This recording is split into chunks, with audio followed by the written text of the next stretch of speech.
So আজকালকার actor অ্যাক্ট্রেসেসরা they R so professional.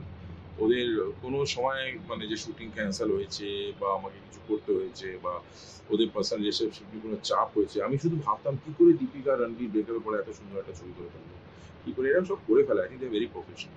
I don't think it affects them. ভীষণ চাপ। আর I think আমার যখন ব্রেকআপের খবরের পরে প্রথমবার ওরা সেটে আসলো, আমরা পুরো সেটে ছিলাম, ইলেকশন জানি না ওরা কীভাবে আজকে দিনটা কাটাবে। কারণ আমার মনে হয়েছে ব্রেকআপের news came and then we knew it before everybody else. তারপর there was 3 মাসের গ্যাপ ছিল আমাদের। তারপরে প্রথম দিনে শুটিং ছিল। After this whole fiasco. ফিয়াস্কোর মাঝখানে আমাদের শুটিং চলছিল না। তারপরে when they faced each other, we all were alert. কি হবে? Will the chemistry be same? অমনি ওরা বুঝতেই পারলাম না। কিছুই হয়নি। Nothing changed between them.